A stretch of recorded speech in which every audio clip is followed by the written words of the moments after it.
আমার দেশের সাধারণ ভোটারদের বড় কোনো আশা আকাঙ্ক্ষা নাই। তারা কোনোদিন বলে না যে আমাদের গুলশানে বাড়ি দিতে হবে, সকলে আমাদেরকে মঙ্গল গ্রহে অফিস বানায় দিতে হবে, বাসেরও গাড়ি দিতে হবে, এগুলি তারা দাবি করে না। সারা ভোট দেয়, কষ্ট করে, মিছিল করে। এই সাধারণ জনগণের দাবি হচ্ছে মিনিমাম দাবি, খুবই কম। তাদের দাবি হলো মোটা সুতার কাপড় চাই ইজ্জত ঢাকার জন্য, পেট ভরে খেতে চাই, পোলাও কোরমা বিরিয়ানির দরকার নাই, আর আশ্রয়ের জন্য ছোট্ট একটু ঘর চাই, চোর ডাকাতের উপদ্রব থেকে নিরাপত্তা চাই। কথা ঠিক কিনা? আমি বললাম, স্পিকার সাহেব, আজ পর্যন্ত যতগুলি গভর্নমেন্ট এসেছে বাংলাদেশে, প্রত্যেকটি গভর্নমেন্ট আমার দেশের জনগণের এই ন্যূনতম দাবি, এই আশা পূরণ করতে ব্যর্থতার পরিচয় দিয়েছে। কেউ পারে নাই। যারাই গেছে তারাই তাদের নিজেদের আখের গোছাবার চেষ্টা করেছেন। সব নিজেকে নিয়ে ব্যস্ত, নিজের লোকদের নিয়ে ব্যস্ত, জনগণ নিয়ে চিন্তা নাই। সুতরাং মানুষের চাহিদা হচ্ছে খাদ্য আর নিরাপত্তা। আমরা কি খাদ্য আর নিরাপত্তা সত্যি কি চাই? চাই। খাদ্য যদি চাই ক্ষুধার সময়, নিরাপত্তা যদি চাই ভীতির সময়, আল্লাহ রাব্বুল আলামিন বলেন কোন গভর্নমেন্ট দিতে পারবে না, দুনিয়ায় কেউ দিতে পারে নাই, পারবেও না। ক্ষুধার সময় যদি খাদ্য চাও, ভীতির সময় যদি নিরাপত্তা লাভ করতে চাও, তাহলে ফালিয়াবুদু রাব্ব হাযাল বাইত, এই ঘরের মালিকের ইবাদত কর। কোন ঘর? কাবা ঘর। বলেন কোন ঘর? কাবা ঘর। কাবা শরীফের মালিকের ইবাদত কর। তাহলে কি হবে? আল্লাযী আত'আমাহুম মিন জু'ইন ওয়া আমানাহুম মিন খাউফ। এই ঘরের মালিকের ইবাদত যদি করো, তাহলে ক্ষুধার সময় তিনি তোমাদেরকে খেতে দিবেন, আর ভীতির সময় তিনি তোমাদের নিরাপত্তা দান করবেন। এ ওয়াদা কার? চিল্লায় বলেন ওয়াদা কার? আল্লাহ পাকের ওয়াদা বিশ্বাস হলো না, এমনই পোড়া কপালের মুসলমান। নির্বাচন যখন আসলো, সলিমউদ্দিন সাহেব আসতেন মঞ্চের উপরে, পরিচয় করানো হচ্ছে। এত আপনারা যার বক্তৃতা শোনার জন্য বিপ্রহরের রৌদ্রে কষ্ট করতেছিলেন, এখন সেই সংগ্রামী জননায়ক, বিপ্লবী সন্তান, তিনি এখন আপনাদের সামনে বক্তব্য রাখবেন। উনি দাঁড়ায় বললেন, ভাইয়ার আমার, বোনের আমার, আমি এবার বোতল মার্কা বাক্স নিয়ে দাঁড়াইছি, আমারে সকলে মিলে ভোট দেন। এবার যদি ক্ষমতায় যেতে পারি, না খাইয়া কেউ মরবেন না, কিন্তু কি খাইয়া মরবে তাও কয় না। মানুষেরা এই কথাগুলি বিশ্বাস করলা, সমানে ভোট দিল। হায় রে কপাল! আল্লাহ বললেন, আমার ইবাদত কর, আমার গোলামি কর জীবনের সব জায়গায়, তাহলে ক্ষুধার সময় খাইতে পারবি আর ভীতির সময় নিরাপত্তা পাবি। আল্লাহর কথাটা বিশ্বাস হইল না। এই নামাজ পড়ার মুসলমানের দাম আছে, কম দাম আছে? এ রোজাকার দাম আছে? এ মুসলমান দাবি করেন দাম আছে? আল্লাহ রাব্বুল আলামিন তিনি পরিষ্কার করে বলছেন, এই ঘরের মালিকের ইবাদত করো, তিনি ক্ষুধার সময় খেতে দিবেন, আর তিনি তোমাদেরকে ভীতির সময় নিরাপত্তা দান করবেন। চাউলের অভাব হবে না, পাটের অভাব হবে না, খাদ্যের অভাব হবে না, কারণ দুটি জিনিস যদি তোমরা করতে পারো, খাবারের অভাব হবে না। ওয়ালাউ আন্না আহলাল কুরা আমানু ওয়াত্তাকাউ লাফাতাহনা আলাইহিম বারাকাতিন মিনাস সামাই ওয়াল আরদ। দেশের লোকেরা, জনপদের লোকেরা যদি দুইটা কাজ করে, এক নম্বরে হলো আমার উপরে ঈমান আনবে, দুই নম্বরে হলো আমাকে ভয় করার নীতি অবলম্বন করে যদি চলে, তাহলে ওই দেশের মানুষের জন্য আকাশ আর জমিনের সব বরকতের দরজা আমি আল্লাহ খুলে দেব। আল্লাহর ওয়াদা। আল্লাহ পাকের নিকট মানুষের সবচাইতে বড় দাবি কি? আল্লাহর কাছে মানুষের সবচাইতে বড় দাবি কি করতে পারেন? আল্লাহ পাকের কাছে মানুষের শ্রেষ্ঠ দাবিটা আল্লাহ নিজেই শিখাই দিয়েছেন। আমার কাছে দাবি কর, ইহদিনাস সিরাতাল মুস্তাকিম। আয় আল্লাহ, একটা সোজা একটা সরল রাস্তা আমারে দাও, একটা সহজ পথ আমারে দাও। এই কথা সূরা ফাতিহা দাবি করার পর আল্লাহ রাব্বুল আলামিন এই অভিনন্দনের জবাবে, 7টা বাক্যের অভিনন্দনের জবাবে আল্লাহ রাব্বুল আলামিন 30 পারা কোরআন শরীফ নাজিল করে দিলেন। সূরা ফাতিহার এই সওয়ালের জবাবে আল্লাহ পাক বললেন, ওয়া আনি'বুদুনি হাযা সিরাতুম মুস্তাকিম। সোজা রাস্তা চাও, আমার গোলামি করো, ইবাদত করো। সব জায়গায় ইবাদত, গোলামি করাই লাগবে। আমার কাছে সোজা রাস্তা চাও, সোজা রাস্তা হলো আমার গোলামি করা। কার গোলামি? বেহেশতে যেতে চান? আমি আস্তে জিগেলাম বলে আপনারও আস্তে জবাব দিলেন। বেহেশতে যেতে চান? সুবহানাল্লাহ। এমন কোন মানুষ আছে নাকি যে বেহেশতে যেতে চায় না, মদ করে যাইতে চায়? সবাই, আমরা সবাই বেহেশতের আশা করি, ঠিক কিনা? আল্লাহ রাব্বুল আলামিন বলেন, বেহেশতে যদি যেতে চাও তাহলেও ইবাদত করা লাগবে, ইবাদত ছাড়া জান্নাতে যাওয়া যাবে না। ফাদখুলি ফি ইবাদি ওয়াদখুলি জান্নাতি। সর্বপ্রথম আমার বান্দার মধ্যে দাখিল হয়ে যা, আমার গোলামির মধ্যে দাখিল হয়, আমার গোলাম হয়, এরপরে আমার জান্নাতে চলে যা। সর্বশেষ যে ব্যক্তি জাহান্নাম থেকে মুক্তি লাভ করবে তাকে আল্লাহ পাক বলবেন, ফেরেশতাদেরকে বলবেন, ও আমার ফেরেশতারা, আমার এই বান্দাকে জান্নাত এবং জাহান্নামের মাঝখানে রেখে দাও। জান্নাত এবং জাহান্নামের মাঝখানে লোকটি যখন থাকার জায়গা পাবে, সে জান্নাতের দিকে তাকায়া দেখবে আর কাঁদতে থাকবে।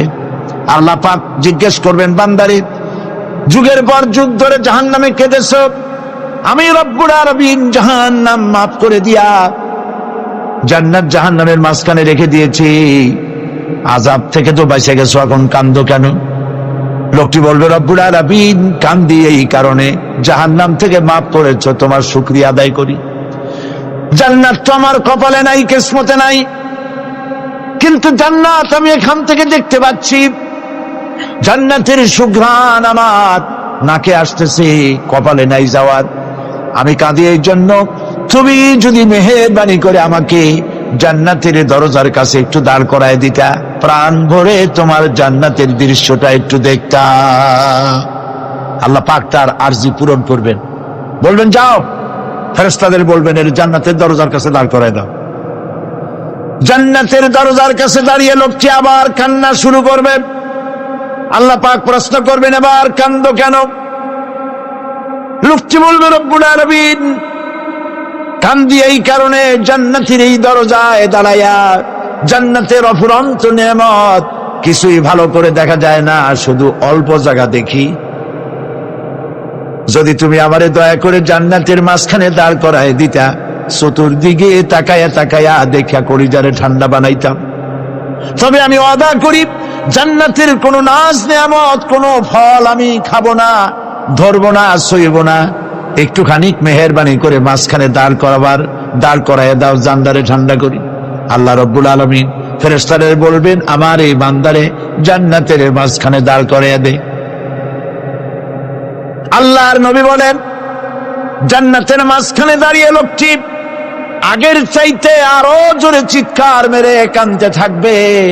আল্লাহ পাক বলবেন, বান্দারে, কি হলো তোর? দরজার কাছে আসতে চাইছি রে, আইনা দিলাম। আবার এবার মাঝখানে আসতে চাইছো, তাও এনে দিয়েছি, আবার কান্দো কেন? লোকটি বলবে, রব্বুল আলামিন, এবার কান্দি এই জন্যে, তুমি যখন দয়া করে একটিবার জান্নাতের মাঝখানে এনে আমাকে দাঁড় করায় দিয়েছো, তুমি রহমান রহিম গফুরুর রহিম, এই জান্নাত থেকে আবার আর বাইর করে দিও না। আল্লাহ রাব্বুল আলামিন বলবেন, ও আমার বান্দারে, আমার এই জান্নাত তোর খুব পছন্দ হয়েছে নাকি? লোকটি বলবে, রব্বুল আলামিন, কলিজা ঠান্ডা হয়ে গেছে, ভাবতেও পারি না এই জান্নাত এত সুন্দর। আল্লাহ পাক বলবেন, বান্দারে, এরকম একটি নয়, দুইটা নয়, তোর জন্য আমি 10টা জান্নাত এইরকম রিজার্ভ করে রাখছি। সুবহানাল্লাহ, সুবহানাল্লাহ। আল্লাহ পাককে ভয় করে পৃথিবীর সমস্ত পাপ থেকে যারা নিজেকে রক্ষা করবে, আল্লাহ তাদের জন্য এই জান্নাত রেখে দিয়েছেন। সুবহানাল্লাহ। সেই জান্নাতের রিসিপশন আপনারা আন্দাজ করতে পারবেন না। রিসিপশন কারে কয়? কি এর প্রধানমন্ত্রী আর প্রেসিডেন্ট, 4-5টা পুলিশ আর আর্মি এসে একটা ফট করে সেলুট মারলো, বাস শেষ হয়ে গেল, এরকম না। জান্নাতীদেরকে রিসিপশন দেওয়া হবে। জান্নাতীরা যখন আল্লাহর হুকুমে জান্নাতের দিকে যেতে লাগবে, আর যখন জান্নাতের কাছে চলে যাবে, আল্লাহ রাব্বুল আলামিন শোনায় দিচ্ছেন, হাত্তা ইযা জাউহা ফুতিহাত আবওয়াবুহা ওয়া ক্বালা লাহুম খাযানাতুহা সালামুন আলাইকুম তিবতুম ফাদখুলুহা খালিদিন। সুবহানাল্লাহ। জান্নাতীরা যখন জান্নাতে প্রবেশ করার দরজার মুখোমুখি হবে, তার রক্ষীগণ তখন বলবে, সালামুন আলাইকুম, আল্লাহর শান্তি তোমাদের উপরে বর্ষিত হোক। সুবহানাল্লাহ। দুনিয়ার টাটকা টাটকা সুখগুলি 2 পা দিয়ে ঠেলে দিয়েছ, টাটকা সুখগুলি গ্রহণ করো নাই, হারাম খাও নাই, আল্লাহর দ্বীন কায়েমের জন্য রক্ত দিয়েছো, জীবন দিয়েছো, কষ্ট করেছো, আল্লাহকে ভয় করেছো। আমাদের সালাম গ্রহণ করো, জান্নাতের মধ্যে ঢুকে যাও চিরকালের জন্য। সুবহানাল্লাহ। আর বাইরে হওয়া লাগবে না, চিরকাল এই জান্নাতের মধ্যে তোমরা বসবাস করতে পারবে, আল্লাহ রাব্বুল আলামিনের ফেরেশতারা বলে দিবে। জান্নাতের মধ্যে আল্লাহ পাক হুরদের সঙ্গে জান্নাতীদের বিয়ের ব্যবস্থা করে দিবেন। কোরআনে কারিমে আল্লাহ পাক বলেন, মুত্তাকিইনা আলা সুরুজিম মাসফুফাতিন ওয়া যাওয়াজনাহুম বিহুরিন ঈন। সামনাসামনি ভাবে সাজানো সারি সারি আসন সমূহের উপর তারা ঠেস লাগায় বসে থাকবে, আর আল্লাহ রাব্বুল আলামিন হুরদের সাথে জান্নাতীদের বিয়ের ব্যবস্থা করে দিবেন। যেসব হুরের সঙ্গে বিয়ে হবে তাদের আল্লাহ পাক বিবরণ দিচ্ছেন কি রকম হবে তারা। লাম ইয়াতমিসহুন্না ইনসুন ওয়ালা জান। এর পূর্বে জিন এবং ইনসান এদেরকে কেউ স্পর্শ করে নাই। কি রকম তারা? কাআন্নাহুন্নাল ইয়াকুতু ওয়াল মারজান। যেমন ঝিনুকের ভিতরে মণিমুক্তা থাকে, এইভাবে আল্লাহ পাক তাদেরকে পবিত্র করে রেখে দিয়েছেন। আমার প্রিয় ভাইরা, আল্লাহ রাব্বুল আলামিন কোরআনে কারীমের ভিতরে বলেছেন, ফাবিআইয়ি আলা'i রাব্বিকুমা তুকাযযিবান। জান্নাত দান করে আল্লাহ পাক এবার জান্নাতীদেরকে সম্বোধন করে বলবেন, ইয়া ইবাদি লা খাউফুন আলাইকুমুল ইয়াওমা ওয়ালা আনতুম তাহজানুন। হে আমার বান্দারা, লা খাউফুন আলাইকুমুল ইয়াওম, আজ আর কোনো ভয় নাই। সুবহানাল্লাহ, সুবহানাল্লাহ। আজ আর কোনো ভয় নাই, কোনো চিন্তাও নাই, আরামে এই জান্নাতের মধ্যে বসবাস করো। এরপরে আল্লাহ পাক জিজ্ঞেস করবেন, ও আমার জান্নাতীরা, আমি যেসব ওয়াদা করছিলাম আমার ওয়াদা মোতাবেক সমস্ত নিয়ামত পেয়েছো? তারা বলবে, হ্যাঁ পেয়েছি, সব নিয়ামত আপনার ওয়াদা মোতাবেক সব পেয়েছি। আল্লাহ রাব্বুল আলামিন বলবেন, সব পাও নাই, ওয়ালাদাইনা মাজিদ, আমার কাছে আরো বেশি আছে। সুবহানাল্লাহ, আমার কাছে আরো বেশি আছে। জান্নাতীরা বুঝবে না সে আরো বেশিটা কি, এর থেকে আর বেশি কি। প্রিয় ভাই সব, নবী করিম সাল্লাল্লাহু আলাইহি সাল্লাম বলেছেন, জান্নাতের সুখ আর শান্তি কোন চোখ নাই যা দেখেছে, যা কোন অন্তঃকরণ নাই যা কল্পনা করতে পেরেছে। এই জান্নাত মুত্তাকীদের জন্য আল্লাহ রাখছেন। সুবহানাল্লাহ। জান্নাতীরা ভাবতেও পারবে না সেই নিয়ামতগুলি কি। প্রিয় ভাই সব, সেই মুহূর্তে আল্লাহর নবী মুহাম্মদ রাসূলুল্লাহ সাল্লাল্লাহু আলাইহি ওয়াসাল্লাম বলবেন, রব্বুল আলামিন, আমার উম্মতেরা জান্নাতীরা বুঝতে পারে নাই আপনার কাছে কি নিয়ামত আরো বেশি আছে। আমার এই উম্মতেরা জান্নাতীরা আপনার ওয়াদা মোতাবেক সব পেয়েছে, কিন্তু একটি জিনিস এখনো তাদের কিসমতে হয় নাই। সেই জিনিসটা হলো, যারা তার রবকে না দেখে শুধু কোরআন আর হাদিসের কথা শুনে আরবের ঘুম হারাম করে তাহাজ্জুদের নামাজ আদায় করেছিল, চোখের পানি ফেলেছিল, যারা জান্নাত দেখে নাই, জাহান্নাম দেখে নাই, আপনাকে ভয় করে যারা জীবন পরিচালনা করেছিল, যারা আপনাকে দেখে নাই, না দেখে শুধু কোরআন হাদিস বিশ্বাস করে যারা অকাতরে নিজেদের জীবন বিলায় দিয়েছিল, এই জান্নাতীরা এখন পর্যন্ত তার রবকে দেখতে পারে নাই। আল্লাহ রাব্বুল আলামিন তার সামনে থেকে ৭০,০০০ পর্দা সরে যাবে। আল্লাহ পাক বান্দাদের আরজি পুরা করার জন্য জান্নাতীদের সামনে তিনি জালোয়া ফরোজ হবে।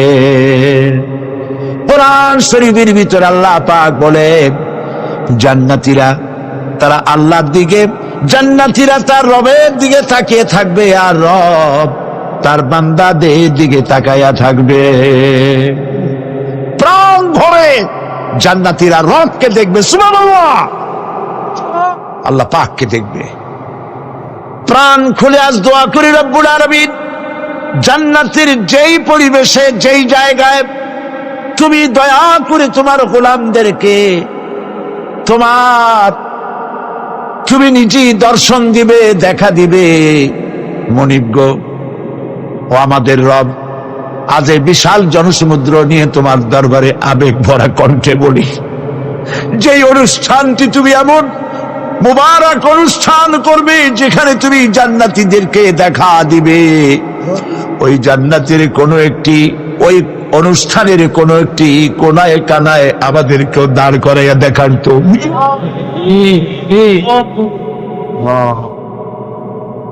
ভাই সব, আল্লাহ রাব্বুল আলামিন মানুষের সামনে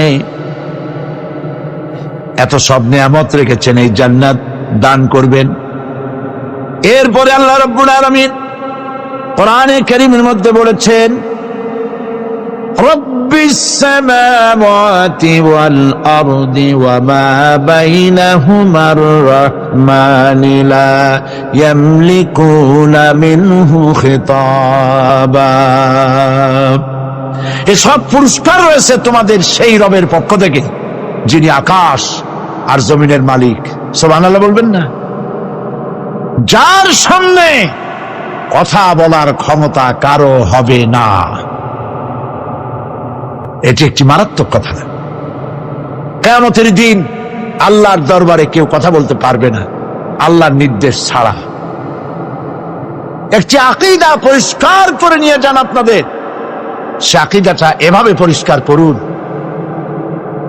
কোন পীর সাহেব, কোন খাজা বাবা, কোন মাওলানা, কোন মুহাদ্দিস, কোন বুজুর্গ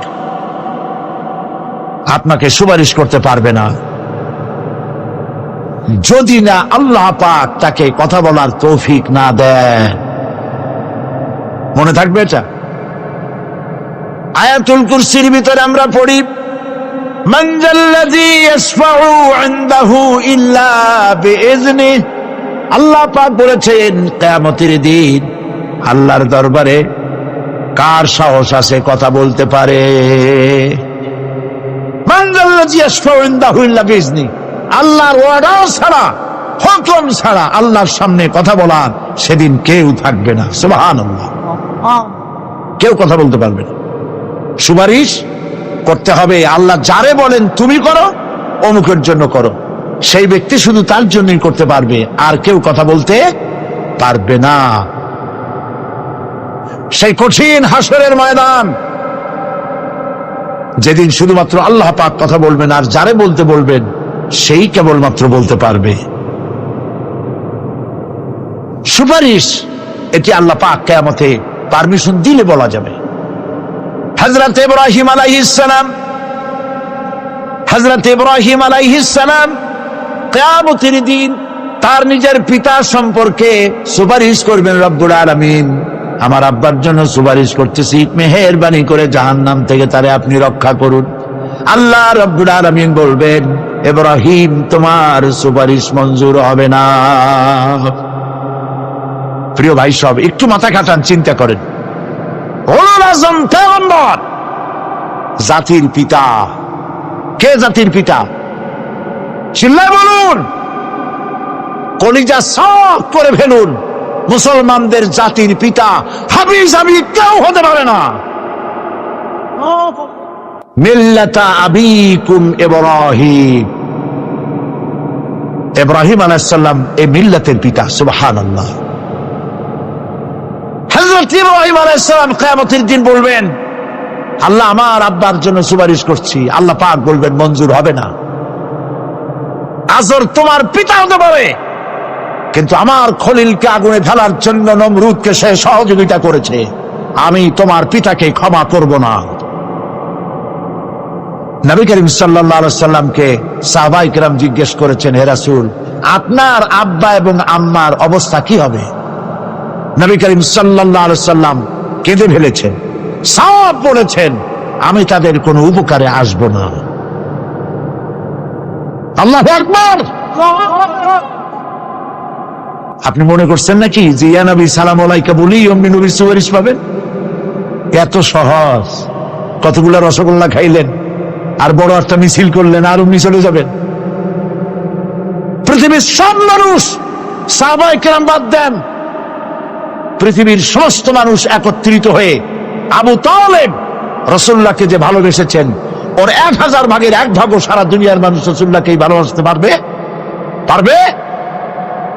নিজের ছেলে আলীকে, আলী রাদিয়াল্লাহু তাআলা আনহুকে আলাদায় বিছানায় শোয়াইয়া, ছোট্ট মানুষ হযরত আলী আলাদা জায়গায় রাখিয়া, মুহাম্মদুর রাসূলুল্লাহ সাল্লাল্লাহু আলাইহি ওয়াসাল্লাম এতিম মানুষ, তারে কলিজার সাথে বুকের মধ্যে আশ্রয় দিয়ে আগলে রেখেছেন বুক পরে।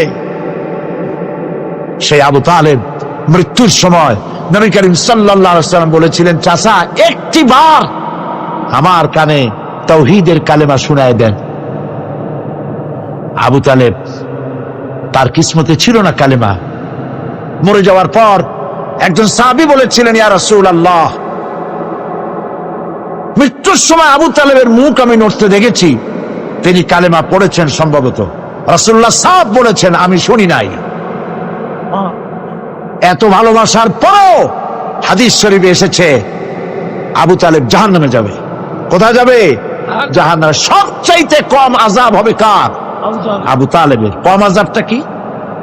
হাদিস শরীফে এসেছে কম আযাব হলো জাহান্নামের আগুন দিয়ে 1 জোড়া জুতা তৈরি করে আবু তালেবের পায়ে পরিয়ে দেওয়া হবে। সেই জাহান্নামের আগুনের তৈরি করা জুতার তাপে আবু তালেবের মাথার ঘিলুগুলো টকবক করে বউ পড়তে লাগবে।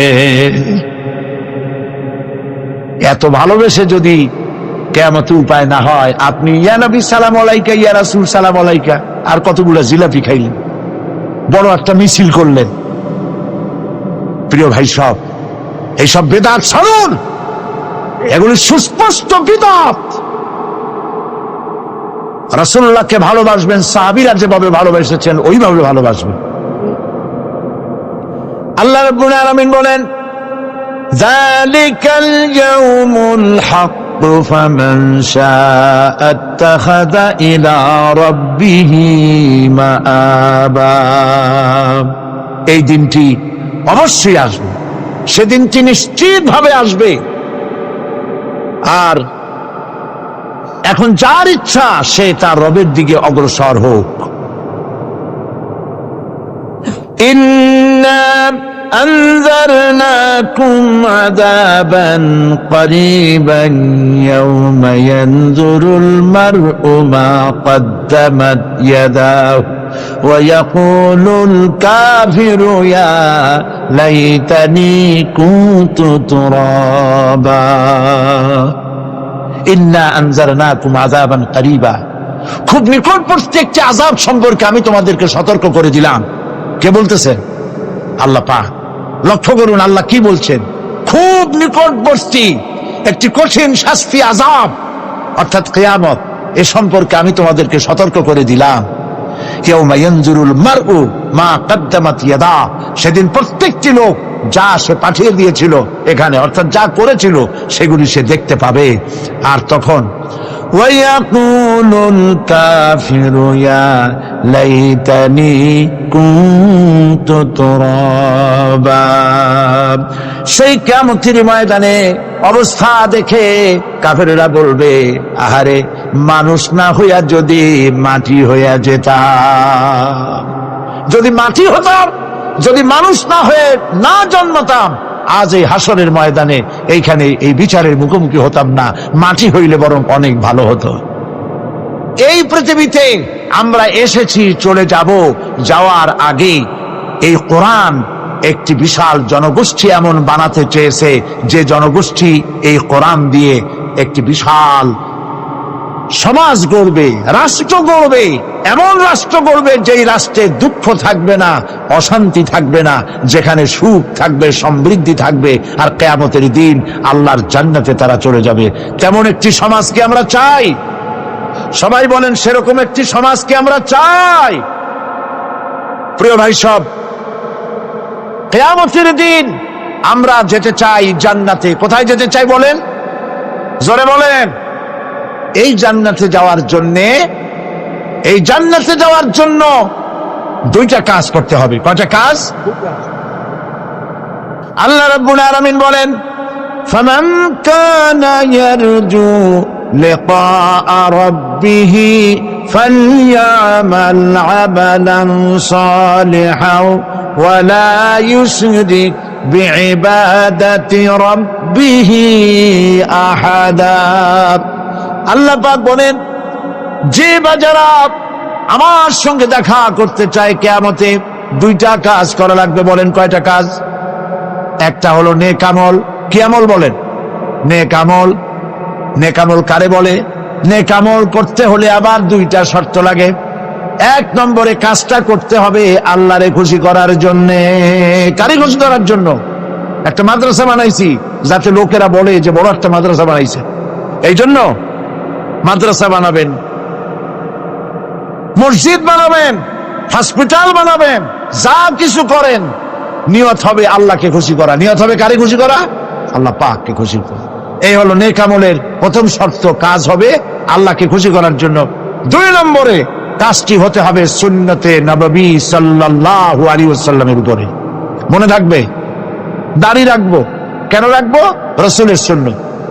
রাখবো কারে খুশি করার জন্য? আল্লাহ খুশি করার জন্য। রাখবো কার মতো? রবীন্দ্রনাথের মতো, কার্ল মার্কসের মতো, কবির মতো নয়। রাখতে হবে কার মতো? নবীর মতো। বুঝে নেন, কাজটা হতে হবে আল্লাহকে খুশি করার জন্য। দুই নম্বরে কাজটা হতে হবে সুন্নতে নববী সাল্লাল্লাহু আলাইহি ওয়াসাল্লামের উপরে হতে হবে। তাহলে এই হলো এক নম্বর। জান্নাতে যাওয়ার জন্য, আল্লাহর সাথে দেখা করার জন্য এক নম্বরের কাজ হলো নেক আমল। বলেন এক নম্বরের কাজ কি? দুই নম্বরের কাজ ওয়ালা ইউশরিক বিইবাদাতি রাব্বিহি আহাদা। আল্লাহ রাব্বুল আলামিনের ইবাদতের সাথে কাউকে শরীক স্থাপন করা যাবে না। আমরা যারা মুসলমান, অধিকাংশ মুসলমান শিরকের ভিতরে মুবতালা হয়ে আছে। বিশ্বাস করেন কিনা বলেন? কাফেররা তো মুশরিক আছেই, ওরা তো মুশরিক আছেই, কিন্তু আমরা মুসলমানেরা আমাদের আমলের মধ্যে, আমাদের অজান্তে সবের নিয়তে অনেক শিরক আমরা করে বসি। নাউজুবিল্লাহ। বলেন নাউজুবিল্লাহ। এই জন্য আমি বারবার সতর্ক করি, নিজেকেও করি, আপনাদেরকেও করি। এই কারণে করি, শিরকের গুনাহ আল্লাহ মাফ করবেন না। ইন্না শিরকা লাযুলমুন আযীম। শিরক মস্ত বড় অপরাধ, জুলম, আল্লাহ মাফ করবেন না। আল্লাহর কাছে কান্দে কান্দে মাফ চাওয়া লাগবে যে আল্লাহ শিরক থেকে আমাকে রক্ষা করো, বাঁচাও। অনেক গোপন শিরক আছে, মাজারে যান, পীর সাহেবের কাছে যান, মনে যদি নিয়ত থাকে উনি ফু দিলে আমি ভালো হবই, উনি তাবিজ দিলে আমার বাচ্চা হবেই, উনি আমারে দয়া করলেই আমার ব্যবসায় উন্নতি হবেই, এইটার নাম শিরক। এটার নাম কি? ওয়াইজা সাআলতা ফাসআলিল্লাহ ওয়াইজা ইসতাআনতা ফাসতাইন বিল্লাহ। যা বলার আল্লাহরে বলো, আর যা চাওয়ার কার কাছে চাও? চিল্লায় বলেন। কলিজাটাকে পরিষ্কার করে দেন আজকের মাহফিলে। এই কলিজায় কারো প্রতি কোনো ভয় রাখবো না আল্লাহ ছাড়া। ভয় করবো কারে বলেন? মহব্বত আল্লাহ ছাড়া, এত বেশি মহব্বত আর কাউকে করব না। আল্লাহ তাআলা আমাদের কলিজায় তোমার ভয় এবং মহব্বত দিয়ে ভরে দাও, রাসূলের মহব্বত দিয়ে আমাদের দিলকে ভরে দাও।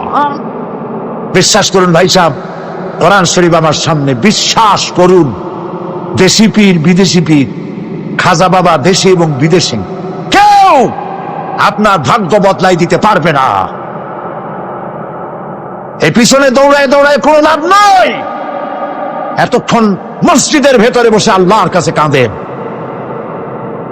ওয়াকালা রাব্বুকুম উদউনি আস্তাজিব লাকুম। তোমার রব বলেছে আমারে ডাকো, আমি ডাকের সাড়া দিয়ে দেব। সুবহানাল্লাহ। আর আল্লাহ বলেছেন আমার ইবাদতের সাথে কাউকে শরীক করবে না। ক্ষমতা আলাইসাল্লাহু বিকাফিন আব্দা। আল্লাহ প্রশ্ন করছেন আলাইসাল্লাহু বিকাফিন আব্দা, আমি কি আমার বান্দার জন্য যথেষ্ট নই? চিল্লায় বলুন অবশ্যই যথেষ্ট। আবার বলেন অবশ্যই যথেষ্ট। কলিজা সাফ করে ফেলেন। সম্রাট শাহজাহান, দিল্লির সম্রাট, হাবিজাবি সম্রাট না, দিল্লির সম্রাট। এখন কোথায়? কবরের মধ্যে। কবি বলতেছেন শাহনে জাহাঁ কো जिन्हें फकर से देते थे बाज, शाहने जहां को जिन्हें फकर से देते थे बाज, वाज कब्र में है सूरह अलहम्दु की मोहताज। সারা ভারতবর্ষ যারা ট্যাক্স দিয়ে নিজেকে সৌভাগ্যবান বলে মনে করত, সে আজ কবরের মধ্যে ভিক্ষুকের মতো সূরা আলহামদুর মতো একটি সূরার মুহতাজ হয়ে ভিক্ষুকের মতো শুয়ে আছে। সম্রাট শাহজাহান মসজিদে বসে আছে, এক ফকির ঘুরতেছে। লোকেরা কয় ছোটবেলা থেকেই তোমার খয়রাত করতে দেখলাম, ভিক্ষা কি জীবনেও যাবে না তোমার? লোকটি বলছে আমি ভিক্ষা করবো ছাড়া আমার উপায়টা কি? এই লোকটি আমি ভিক্ষা করা ছাড়া করবো কি? লোকেরা তো আমার 60 টাকা 50 টাকা 100 টাকা দেয় না, 4 আনা 5 আনা 1 টাকা এই আমার দেয়, এই দিয়ে আমি বড় লোক হবে কেমন? লোকটি বলছে আচ্ছা দেখো, তুমি তো জায়গা মতো যাইতে পারো নাই, বাদশার কাছে যাও, এমন দেওয়া দেবে জীবনে আর খয়রাত করা লাগবে না। তো বাদশার কাছে কি খয়রাতি যাইতে পারে কোনোদিন? হ্যাঁ এখন পারবা। কেমনে? সম্রাট শাহজাহান এখন একা একা মসজিদে আছেন। তখনকার এসব বাদশারা অনেকে নামাজি ছিলেন, দিনদার ছিলেন। ফকির দরজার কাছে দাঁড়াইয়া দেখতে পাচ্ছে কেউ নাই, দেহরক্ষীরা দূরে দূরে দাঁড়ানো। বাদশাহ মসজিদের ভেতরে বসে হাত তুলে ঝুলতেছে আর কাঁদতেছে, চোখের পানি দিয়া দাঁড়িয়ে ভিজে ভিজে পড়ছে। এই দৃশ্য অনেকক্ষণ দেখলো ফকির। কিছুক্ষণ পর সম্রাট শাহজাহান মসজিদ থেকে বেরিয়ে আসছে। ফকির বলছে আসসালামু আলাইকুম হুজুর। তিনি বললেন ওয়ালাইকুম আসসালাম, চলে গেল। বাদশা বলল আমার কাছে তো কেউ আইসা কিছু না চাইয়া তো যায় না, এর দেখলাম খয়রাতির মতো কিছু চাইলো না, বেটা ভয় করলো নাকি? আমি আদিক আসো। আসছে। ভয় পাইছো? কয় না ভয় পাইনি। তো কিছু যে চাইলে না? ফকির বলছে জাহাপানা সত্যিই কিছু চাইতে আসছিলাম, তারপর চাইলে না কেন? ফকির বলছে জাহাপানা সারা জীবন ভিক্ষা করেছি, আর আজ দিল্লির সম্রাটের কাছে বেশি পাওয়ার লোভে এসেছি না, কিন্তু আপনার দশা দেখা আমার জ্ঞানের চোখ খুলে গেছে। আমি লক্ষ্য করে দেখলাম আমি সম্রাটের কাছে চাইতে এসেছি, হাত তুলি নাই, বিনয় প্রকাশ করি নাই, চোখের পানি ফেলি নাই, কিন্তু লক্ষ্য করে দেখলাম দিল্লির সম্রাট আমার চাইতেও বড় ভিক্ষুকের মতো। আবার কোন সম্রাটের কাছে হাত তুলে কাঁদবে? আমার জ্ঞানের চোখ খুলে গিয়েছে, আমি বুঝতে পেরেছি সম্রাট কান্দে যেই সম্রাটের কাছে, তারে ছাড়া আর কারো কাছে জীবনে চাইব না। এই কথাই সূরা ফাতিহায় প্রত্যেকদিন পড়ি, বুঝি না কি পড়ি। ইয়াকা না'বুদু ওয়া ইয়াকা নাস্তাঈন। আয় আল্লাহ, একমাত্র তোমার গোলামি করি আর তোমার কাছে সাহায্য চাই, তুমি ছাড়া কারো কাছে সাহায্য চাই না। কলিজা সব করুন, কোন মরা পীর, কোন জিন্দা পীর আপনার মনের আশা পুরা করতে পারবে না, পারবে না, পারবে না। ওয়াসি সেদিন শপথ নিয়েছিলেন রব্বুল আলামিন, আমি জাহালাতের কারণে যেই বল্লম দিয়ে ইসলামের একজন শ্রেষ্ঠ সন্তানকে আমি শহীদ করে ফেলেছিলাম, আমি বুঝতে পারি নাই ওই বল্লমটা আমি হেফাজতে রেখে দিয়েছি। তুমি আমার এই দোয়া মঞ্জুর করো, আমি যেন এই বল্লম দিয়ে এই পৃথিবীর নিকৃষ্ট ইসলামের কোন দুশ্মনকে যেন আমি শেষ করে দিতে পারি। আল্লাহ পাক দোয়া তার মঞ্জুর করে নিলেন। মুসাইলামা কাজ্জাবের বিরুদ্ধে হযরত আবু বকর সিদ্দিক রাদিয়াল্লাহু তাআলা আনহু যে বাহিনী পাঠালেন, হযরত ওয়াসি সেই বাহিনীর মধ্যে ছিলেন। আর তিনি সেই বল্লমটা দিয়া, যে বল্লম দিয়ে তিনি হযরত হামজাকে শহীদ করেছিলেন, সেই বল্লমটা দিয়েই ইসলামের নিকৃষ্ট শত্রু মুসাইলামা কাজ্জাবকে দুনিয়া থেকে তিনি বিদায় করে দিলেন। দাউদ আলাইহিস সালামকে আল্লাহ রাব্বুল আলামিন এমন মুজিজা দিলেন, তিনি যখন লোহা মুঠো করে ধরতেন হাতের ভিতরে, লোহা পানি হয়ে হাতের ফাঁকের মধ্য দিয়া তা পড়ে যেত পানি হয়ে। এভাবে মুজিজা তাকে দেওয়া হলো। সুলাইমান আলাইহিস সালামের মুজিজা ছিল তক্তার উপরে বসতেন, ইঞ্জিন লাগতো না, মেশিন লাগতো না, বিনা ইঞ্জিনে বিনা মেশিনে তক্তা হাওয়ার উপরে উড়ে সারা পৃথিবী ঘুরে আসতেন। ঈসা আলাইহিস সালামের মুজিজা ছিল জন্মদের চোখের উপরে হাত বুলিয়ে দিতেন, সঙ্গে সঙ্গে চোখ তার ভালো হয়ে যেত। আবার কুষ্ঠ ব্যাধিগ্রস্ত লোকের গায়ে হাত বুলিয়ে দিলে তার শরীর ভালো হয়ে যেত। এটা ছিল তার মুজিজা। রাসূল পাক সাল্লাল্লাহু আলাইহি ওয়াসাল্লামের সময় মুজিজা, তার সময় প্রভাব ছিল সাহিত্যের। সাহিত্য আর কবিত্বের এত বেশি প্রভাব বিস্তার হলো, তারা কবিতা লিখে লিখে রচনা করে করে কাবা শরীফে লাগাই দিত। পারলে এই কবিতার সাথে মোকাবেলা করো এই চ্যালেঞ্জের। আল্লাহ রাব্বুল আলামিন সেই সময় কোরআনে কারীমকে অবতীর্ণ করে দিলেন। কোরআনে কারীম দুনিয়ার সমস্ত সাহিত্য আর কবিত্বের সমস্ত মানকে ছাড়িয়ে চলে গেছে এমন এক পর্যায়ে, কিয়ামত পর্যন্ত কোরআনের সাহিত্যের ভাবধারা এর মানকে উতরে যেতে পারবে এমন সাহিত্যের জন্ম আজও হয় নাই, ভবিষ্যতেও হবে না। এটা হলো রাসূল পাক সাল্লাল্লাহু আলাইহি ওয়াসাল্লামের মুজিজা। সাহাবায়ে কেরামদের সঙ্গে রোমকদের লড়াই হতেছে, রোমক সৈন্যরা যুদ্ধে জিততে পারতেছে না কিছুতেই। এরপরে তারা গোয়েন্দা বিভাগের লোক পাঠায় দিল, এদের সঙ্গে জিততে পারি না কেন, একটু খুঁজে দেখে আসো রাত্রে এরা করেটা কি। গোয়েন্দা বিভাগের লোক সারা রাত ঘুরে ঘুরে তারপরে এসে রিপোর্ট করলো। এরপরে এসে তাদের প্রধানের কাছে রিপোর্ট করলো, আমরা যে যার কাছে গিয়েছিলাম দেখে এলাম হুম বিল্লাইলি রাহবানুন ওয়া বিন্নাহারি ফুরসানুন, আমরা দেখে এলাম যাদেরকে দিনের বেলায় প্রচন্ড শক্তিশালী বীর যোদ্ধা রূপে যাকে যুদ্ধ করতে দেখেছি ময়দানে, রাতের বেলায় দেখলাম গিয়া একেবারে নিতান্ত ফকিরের মতো কেউ তো সেজদায় পড়ে কাঁদতেছে, কেউ আবার তেলাওয়াত করতেছে, চোখ দিয়া পানি পড়তেছে, আবার কেউ নামাজ পড়তেছে, আবার কেউ হাত তুলে রেখেছে তাদের প্রভুর দরবারে, চোখের পানিতে তাদের চোখ বুক ভেসে যেতেছে। সারাটা রাত তেলাওয়াত আর সেজদা আর নামাজের মধ্যে তারা এভাবে কাটিয়ে দিয়েছে। সেনাপতি এই রিপোর্ট শোনার পরে বললেন, ও গোয়েন্দা বিভাগের লোকেরা, আমার রোমক সৈন্যরা শোনো, যে জাতির নৈতিক মান এত উচ্চে, ওই জাতির সঙ্গে যুদ্ধ করা মানে আমাদের আত্মহত্যা করার শামিল। এদের সাথে কিছুতেই আমাদের পক্ষে পারা সম্ভব না। হ্যাঁ, এদের সাথে পারা যাবে যদি এই সম্পর্ক নষ্ট করে দেওয়া যায়।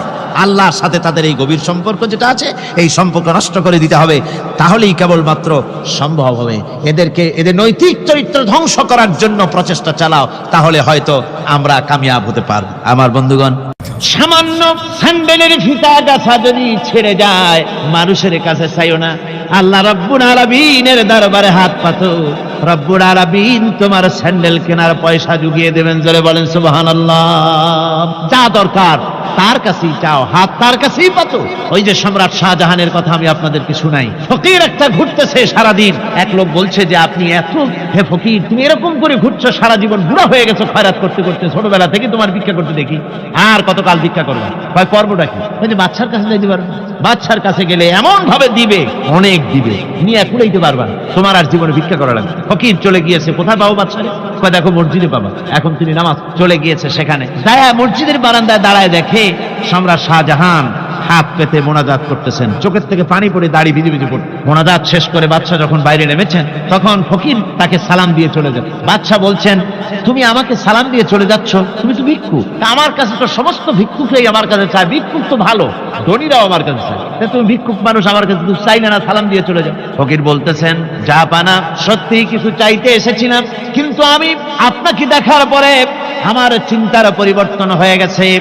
আমি তাকিয়ে তাকিয়ে দেখলাম মসজিদের ভেতরে আমি চাইতে এসেছি দিল্লির সম্রাট শাহজাহানের কাছে। যেই সম্রাট, দিল্লির সম্রাট যার কাছে আমি চাইতে এসেছি, আমি তো দাঁড়ায় আছি কান্দি না, কিন্তু আমি দেখতেছি যার কাছে আমি চাইতে এসেছি তিনি যেন আবার কোন সম্রাটের কাছে আমার চাইতেও দারুণ ভিক্ষুকের মতো হয়ে চোখের পানি ফেলে ভিক্ষা চাইতেছে।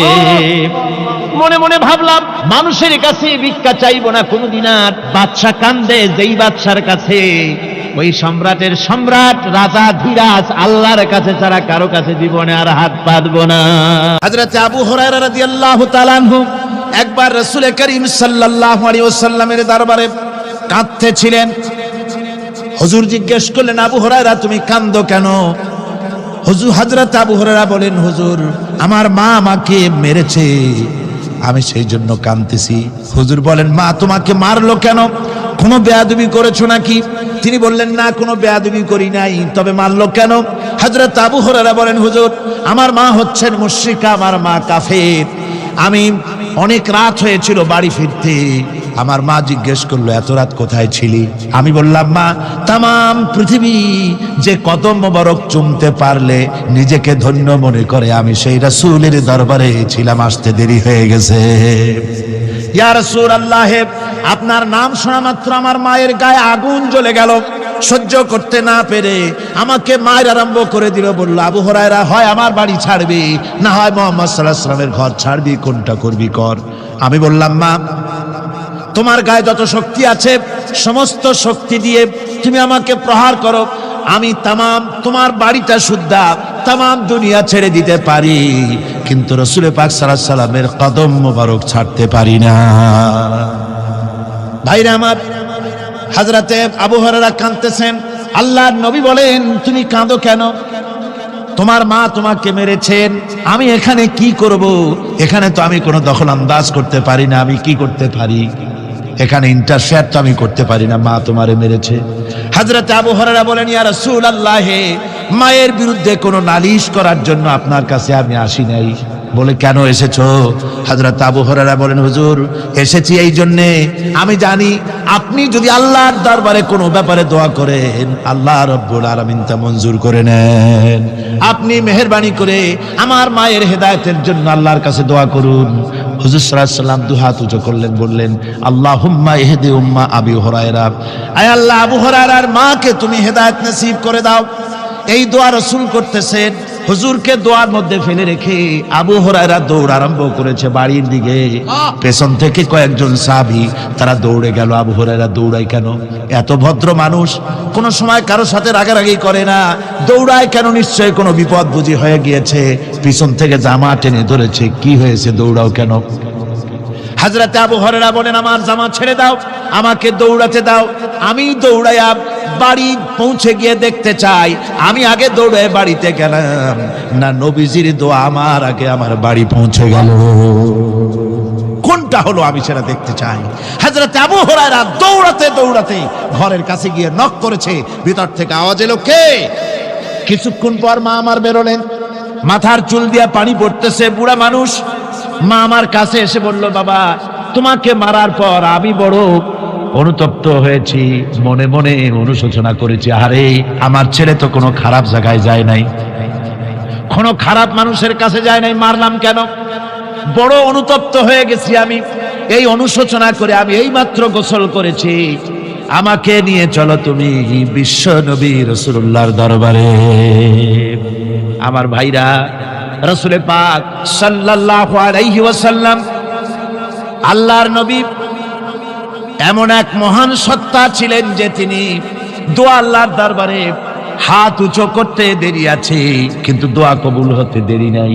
কুতুবে সুবহানী শেখ মহিউদ্দিন আব্দুল কাদের জিলানী রাহমাতুল্লাহ আলাইহি তিনি বলেছেন, মুনাজাত করতে গিয়ে আবেগে বলেছেন, রব্বুল আলামিন, তুমি যদি দয়া করে আমাকে জান্নাত দাও, আর তোমাকে যদি আমি না পাই, তুমি যদি আমার সঙ্গে দেখা না করো, আমারে যদি কথা না বলো, তাহলে এই জান্নাত আমার কোনো লাভ নাই। আর আমাকে যদি জাহান্নাম দিয়ে দাও, আর মাঝে মধ্যে তুমি যদি জিজ্ঞাসা করো মহিউদ্দিন কেমন আছো, তাহলে এই জাহান্নাম আমার জন্য বেহেশত হয়ে যাবে। আয় আল্লাহ, আমি শুধু তোমারই চাই। আল্লাহর নবী বললেন, মহিলা তুমি অপরাধ করেছো, কিন্তু তোমার গর্ভস্থিত সন্তান তো কোনো অপরাধ করে নাই, সুতরাং তোমার উপরে শরীয়তের হদ জারি করা যাবে না, ডেলিভারি হোক, তারপরে বিচার হবে। মহিলা চলে গেল আফসোস করতে করতে যে আমার বিচার হলো না, যদি এর মধ্যে আমি মরে যাই তাহলে জেনা করেছি, দুনিয়ার শাস্তি তো সহজ, পাথর মেরে উড়িয়ে দেবে, সঙ্গে সার করবে, এটা তো সহজ, কিন্তু কিয়ামতের ওই কঠিন জাহান্নামের আগুনে জ্বলতে পারবো না। মহিলাটি সন্তান ডেলিভারির পরে মহিলা চলে এসেছে রাসূলের কাছে, হুজুর এই সে আমার বাচ্চা ডেলিভারি হয়েছে, আপনি মেহেরবানি করে আমার উপরে হদ জারি করেন, শাস্তি দেন। আল্লাহ নবী বলেন, মহিলা তুমি অপরাধ করেছো, কিন্তু তোমার সন্তানের হক আছে, তোমার বুকের দুধ 2.5 বছর পর্যন্ত সে পান করবে, আমি তার হক নষ্ট করতে পারি না।